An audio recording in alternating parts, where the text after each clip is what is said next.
মানবতা বিরোধী অপরাধের মামলায় আন্তর্জাতিক অপরাধ ট্রাইব্যুনালের দেওয়া মৃত্যুদণ্ডের আদেশ থেকে খালাস পাইছেন জামাতে ইসলামের সাবেক নেতা এটিএম আজহারুল ইসলাম। আলহামদুলিল্লাহ। ট্রাইব্যুনাল গঠনের পর মানবতা বিরোধী অপরাধের কোনো মামলায় এই প্রথম কেউ পুনর্বিবেচনার আবেদনের প্রেক্ষিতে আপিলে খালাস পাইলেন। এইটা একটা ঐতিহাসিক রায়। শুনতেছি বাম সেকুলার মহলে আর্তনাদ শুরু হয়েছে, ইউনূসের সরকার নাকি রাজাকারের পাহারাদার। রায় বাতিল করলো আদালত। রাজাকারের যদি পাহারাদারি হয় তাহলে সেটা আদালত হবে, প্রফেসর ইউনূসের সরকার কেন? আদালত কি সরকারের পাঠ? প্রফেসর ইউনূসের সরকার তো রায় বইলা দেয় না। এখন রায় বাতিল কইরা বর্তমান আপিল বিভাগ খুব গুরুত্বপূর্ণ কয়েকটা কথা বলছে আন্তর্জাতিক অপরাধ ট্রাইব্যুনালে অতীতের বিচারে আন্তর্জাতিক আইনের মানদণ্ড অনুসরণ করা হয়নি।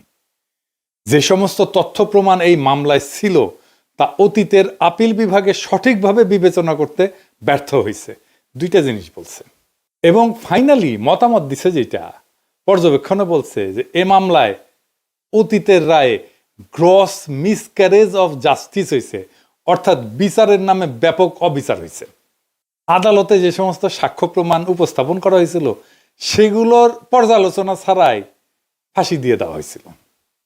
তো আপিল বিভাগ বলছে যে পৃথিবীর ইতিহাসে এটা একটা ট্রাভেস্টি অফ ট্রুথ, অর্থাৎ বিচারের নামে অবিচার। আমি এই অবিচার নিয়ে আমার ইউটিউবের শুরুতে এই ভিডিওটা করেছিলাম, দেখতে পারেন। এইটা শুধু সাক্ষ্য প্রমাণের বিষয় না, অবিচারটা কোন জায়গায় সেটা নিয়ে বিস্তারিত আলাপ করতেছি। কিন্তু আপনাদের জানানোর জন্য বলি যে এমন সাক্ষ্য আনা হয়েছিল এই মামলায়, আজহার ভাইয়ের মামলায়, যে সাক্ষীরা আদালতে এসে বলছেন যে কেউ 3 কিলোমিটার দূর থেকে আজহার ভাইকে দেখছেন, কেউ দেখছেন 6 কিলোমিটার দূর থেকে। একজন সাক্ষীকে জিজ্ঞেস করা হয়েছিল যে আপনার সন্তানের নাম কি? ছেলেমেয়ের নাম বলতে পারে না, স্ত্রীর নাম বলতে পারে না, কিন্তু এটিএম আজহারুল ইসলামের নাম ঠিকই বলতে পারে। কি চমৎকার! এই যে কথিত যুদ্ধাপরাধের বিচার, এর নামে কেন সেটা একটা ঐতিহাসিক অবিচার ছিল, আসেন সেটা এখন বুঝে দেখি।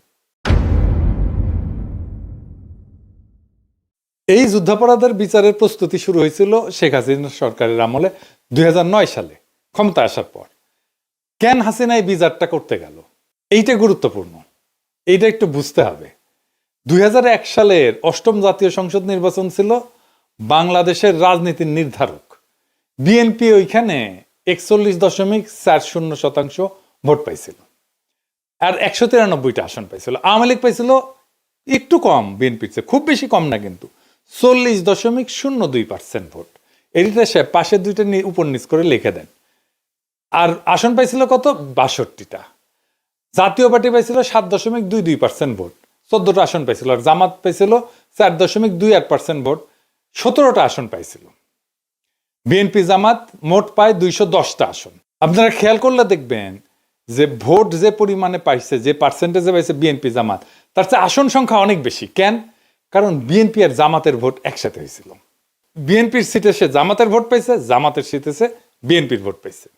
তো আপনি খেয়াল করলে দেখেন যে আওয়ামী লীগ আর বিএনপির ভোটের তফাৎ কিন্তু বেশি না, 1.5%-এরও কম। এইখানেই আসল ঘটনা। কি সেই ঘটনা? বিএনপি আর জামাত যদি একসাথে থাকে তাইলে আওয়ামী লীগের কোনো চান্স নেই, জিন্দেগিতে সে ক্ষমতায় আসতে পারবে না। তার ক্ষমতায় আসার জন্য দুইটা জিনিসের দরকার: জামাত আর বিএনপির ভোট ভাগ করিয়া দেওয়া, আর জাতীয় পার্টিকে কাছে টানা। এইটাই আসলে ইন্ডিয়ান প্ল্যান। বিএনপি জামাত সারুক, এটা বাঙ্গ প্রগতিশীলদের একটা দাবি না দীর্ঘদিন থেকে? 2008 সালের নির্বাচনে আওয়ামী লীগ তাই করলো। এখন দ্বিতীয় কাজ হইতেছে জামাতকে ধ্বংস করে দেওয়া। কি করলো 2008 সালের নির্বাচনে? জাতীয় পার্টির সাথে নিয়ে নির্বাচন করলো, বিএনপি আর জামাত আলাদা আলাদা নির্বাচন করলো। এখন দ্বিতীয় কাজ হচ্ছে জামাতকে ধ্বংস করে দেওয়া। মূলত তার শীর্ষ নেতাদের মাইরা ফেলা, তাদের নিয়ন্ত্রিত আর্থিক প্রতিষ্ঠানগুলো হয় ধ্বংস করে দেওয়া অথবা দখল নিয়ে দেওয়া। এইভাবে ইসলামী ব্যাংক গেল, তাই না? আর বিএনপির মধ্যে খুবই হার্ডকোর যারা ন্যাশনালিস্ট, এদেরকেও মেরে ফেলা, যেন তারা কখনোই জামাত আর বিএনপির মধ্যে ঐক্য নিয়ে দলের মধ্যে ওকালতি করতে না পারে। এভাবেই সালাউদ্দিন কাদের চৌধুরীকে ফাঁসি দেওয়া হইল। এবার বুঝতে পারতেছেন তো কেন, কাকে, কিভাবে এই মামলায় ঢোকানো হয়েছে এবং ফাঁসি দেওয়া হয়েছে। এই কাজটা করার জন্য সে বাইসা নিল ওয়ার অন টেররের বয়ান। সেটা কি? বুশ আর ব্লেয়ার মিলে তখন সন্ত্রাসের বিরুদ্ধে অনন্ত যুদ্ধ করতেছে, মানে ইসলাম কোপাইতেছে সারা দুনিয়ায়। হাসিনা যে বলল এই যে জামাত এই হচ্ছে সেই ইসলামী জঙ্গি যারা 1971 সাল থেকে এই অঞ্চলে সন্ত্রাসবাদ চালায় যাইতেছে। ইনু এটা ভুলভাল হিন্দিতে সাক্ষাৎকার দিছিল, আপনারা সেটা শুনলে বুঝতে পারবেন কোন ন্যারেটিভ হাসিনা ইনু এরা তৈরি করছিল জামাতের বিরুদ্ধে। শুনেন। 71 सन का मुक्ति युद्ध में पाकिस्तान हमका विरुद्ध था एवं पाकिस्तान हमका साथ लड़ाई किया था। उस टाइम से जमात इस्लामी एक आतंकवादी संगठन था जो मानुष को आदमी को मार दिया, नारी को मार दिया। वो संगठन पाकिस्तान बैक करता है एवं वो संगठन का जो आदमी मारा था उसका लिए विचार कर रहा है, फांसी भी हो गया। ये संगठन का साथ पाकिस्तानी का एवं पाकिस्तानी गोयंदा संस्था ISI का गंभीर ताल्लुक है। ये रिसेंटली पाकिस्तानी कूटनीतिक जो है डिप्लोमेट जो है वो बांग्लादेश में धरा पड़ा।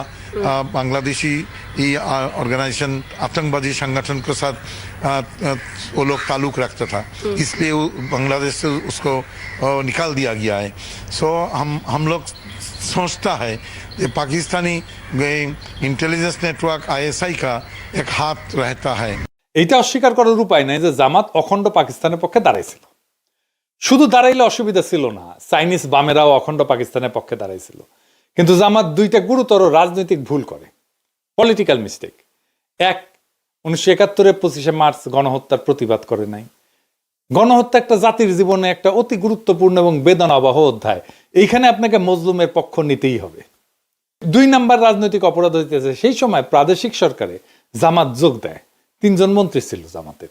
আমার একটা ভিডিও আপনারা মাঝে মাঝে দেখেন না, শাহবাগের সময় বলে দেখায়, হ্যাঁ শাহবাগীরাও দেখায়, বিএনপিও দেখায়, সবাই দেখায় এটা এখন। তো ওইখানে আমি একই কথা বলেছিলাম, শাহবাগের টাইমে আমি এই বক্তব্যটাই দিছিলাম।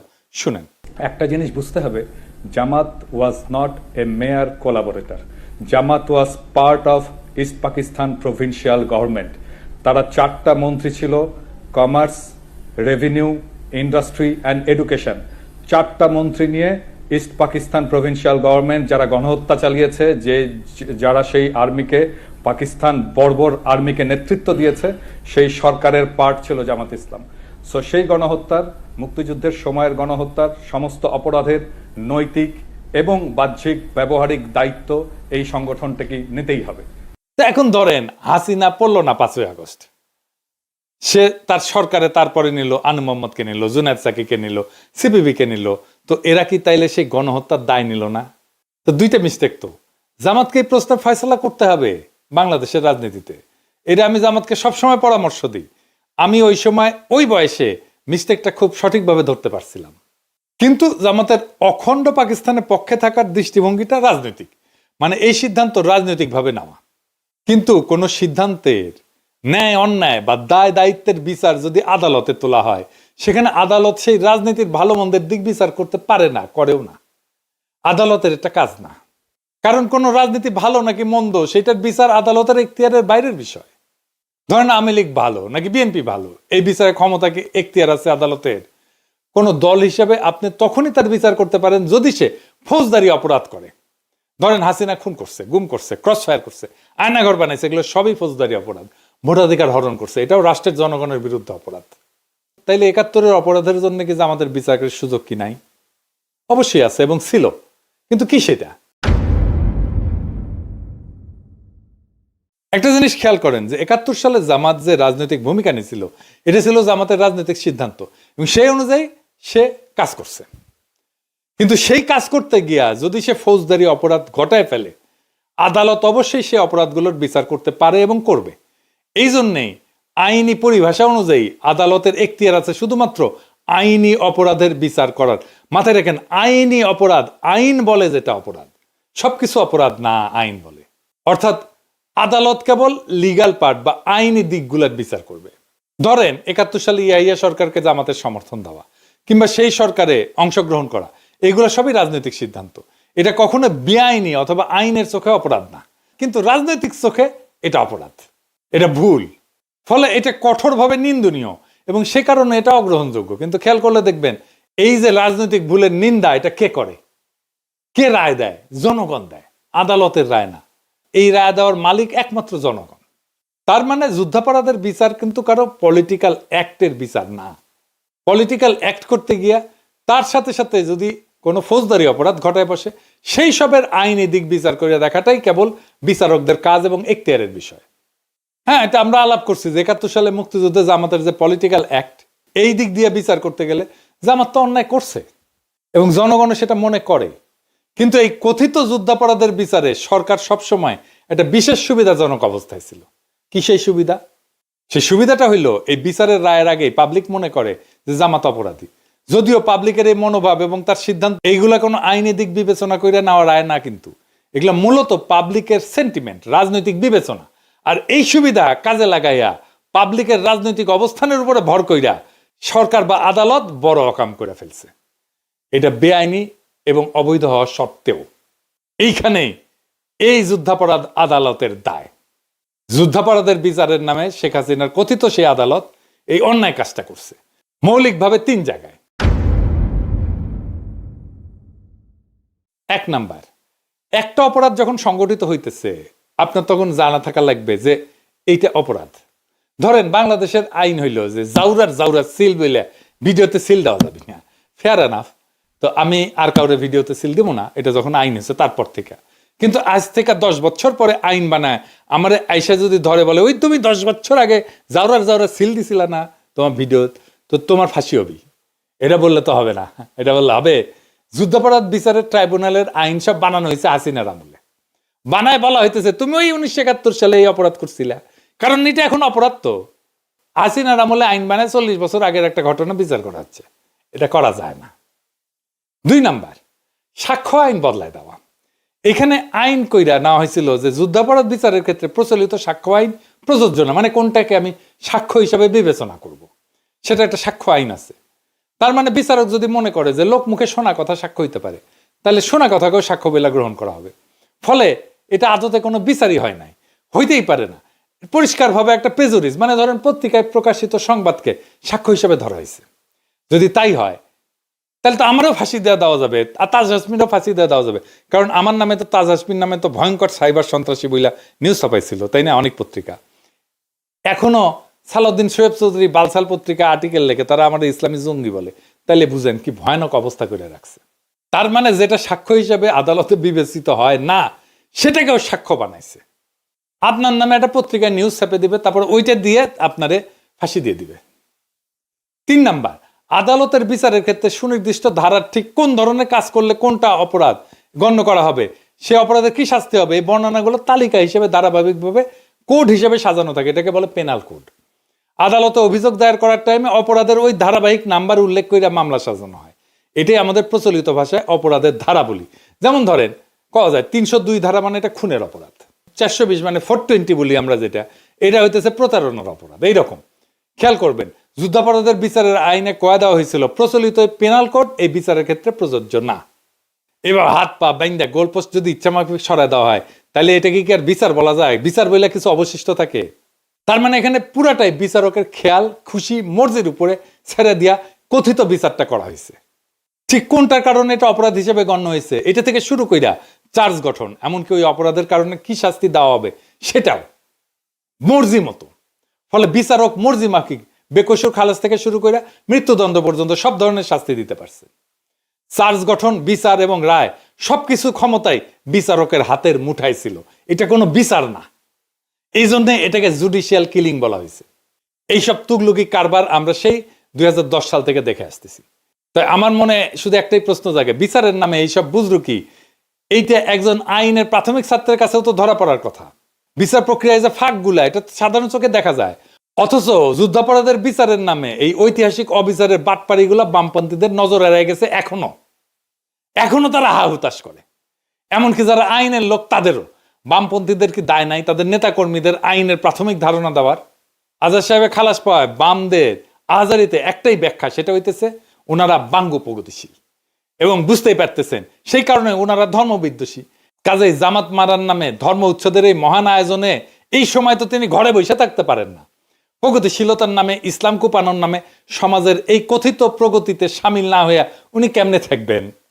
কে জানে, বামেরা হয়তো সুখ অনুভব করছিল এইটা ভাইবা যে শাহবাগের এই উত্থান এটা নিশ্চয়ই বাংলাদেশের এক রয়ার এনেসা, এক নবজাগরণ, হোক না সেটা চরম অবিচারের রাস্তায়।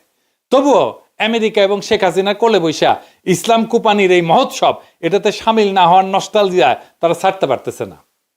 ওরা যেভাবে মনে করে 1971 ইসলামকে পরাজিত করা হয়েছিল, ঠিক একইভাবে মনে করে শাহবাগে তাদের ইসলাম কুপানির যুদ্ধের বিজয় হয়েছিল।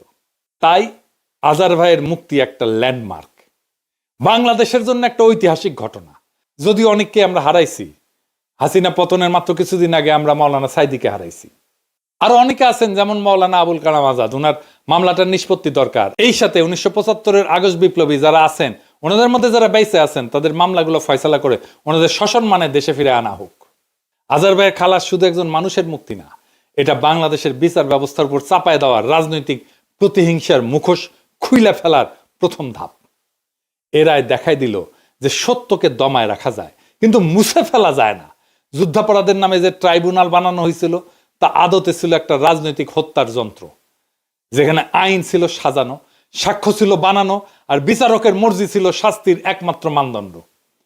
আজকের এই ঐতিহাসিক রায় প্রমাণ করলো রাজনীতি দিয়া আইন চাপায় দেওয়া যায় না। এবং যখন এমন অন্যায় এক যুগ ধরে চলতে থাকে, তখন একদিন না একদিন ইতিহাস পেছন ফিরে তাকায়। আজ সেই ইতিহাসের মুহূর্ত। যারা একদিন ন্যায় বিচারের নামে হাততালি দিছে, তাদের এখন বুকে হাত দিয়ে ভাবা উচিত, আপনি কি সত্যি ন্যায় চাইছিলেন, বিচার চাইছিলেন, নাকি শুধু প্রতিপক্ষের ধ্বংস চাইছিলেন? আজার ভাইয়ের মুক্তি এটা শুধু জামাতের জয় না, এটা বিচার ব্যবস্থার একটা ক্ষণিকের পুনর্জাগরণ। আজার ভাইয়ের মুক্তি হলো একটা রাষ্ট্রের আত্মসমালোচনার শুরু। এখন সময় আসছে অন্যায়ভাবে যারা ফাঁসিতে ঝুলছেন এবং এখনো যারা পালায় বেড়াচ্ছেন, তাদের মামলাগুলোকে সবগুলোকে আবার পুনর্বিবেচনা করার। এই বিচার প্রক্রিয়ার ধ্বংসস্তূপের মধ্যে থেকে আমাদের নতুন করে নির্মাণ করতে হবে একটা সত্যভিত্তিক, ন্যায়ভিত্তিক এবং রাজনৈতিক প্রতিহিংসা মুক্ত বাংলাদেশ। সেই বাংলাদেশে কেউ আর কেবল রাজনৈতিক মতাদর্শের কারণে ফাঁসির দড়িতে ঝুলবে না। সেই বাংলাদেশে বিচার হবে অপরাধের, মতাদর্শের না। সেই বাংলাদেশে বাম কিংবা ডান কেউ আর ধর্মের নামে, জাতীয়তাবাদের নামে বা মুক্তিযুদ্ধের নামে বিচারের ছদ্মবেশে হত্যা করবে না। আজার ভাইয়ের মুক্তি এক নতুন যাত্রার সংকেত। এই যাত্রা শুধুমাত্র একজন মানুষের না, এটা একটা জাতির আত্মসমালোচনার পথ চলা। এখন সময় সাহস করে সেই পথে পুরা জাতিকে নিয়ে আগায় যাওয়ার। ইনকিলাব জিন্দাবাদ।